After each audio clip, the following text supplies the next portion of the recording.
નવસારીમાં અદ્યતન સુવિધાઓથી સજ્જ સ્પોર્ટ્સ કોમ્પ્લેક્સ હજી સુધી સામાન્ય જનતા માટે ખુલ્લું મૂકવામાં આવ્યું નથી। આજે પણ લોકોએ કોમ્પ્લેક્સના દરવાજાથી વિલા મોઢે પાછા ફરવું પડ્યું। નગરપાલિકાએ આ સ્પોર્ટ્સ કોમ્પ્લેક્સને 5 કરોડથી વધુના ખર્ચે તૈયાર કર્યું છે, જેનું લોકાર્પણ 8 જૂનના રોજ કેન્દ્રીય જળશક્તિ મંત્રી CR પાટીલના હસ્તે થયું હતું। કોમ્પ્લેક્સમાં હજી સુધી એજન્સી નિમણૂક ન થતાં સ્પોર્ટ્સ કોમ્પ્લેક્સ બંધ હાલતમાં છે। આજે 52 દિવસ વીત્યા છતાં પણ એક પણ વ્યક્તિ અહીંયા કસરત કે રમવા માટે આવ્યો નથી।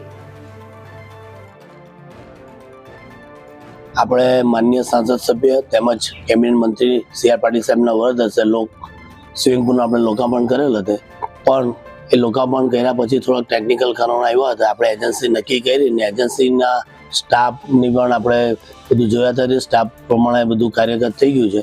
હવે ટૂંક જ સમયમાં ઓલિમ્પિક કક્ષાનો જે સ્વિમિંગ પૂલ છે તે આપણે આમ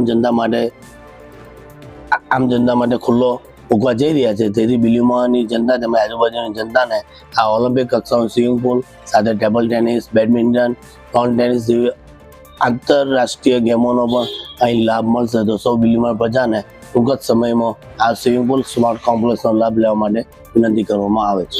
માન્ય સંસદ સભ્યશ્રી અને માન્ય ધારાસભ્યશ્રીની ગરિમા પણ જાળવવામાં નથી આવી કે આ લોકાર્પણ થઈ અને બહુ તો 1 દિવસ 2 દિવસ કે 5 દિવસની અંદર ચાલુ કરી દેવું જોઈએ।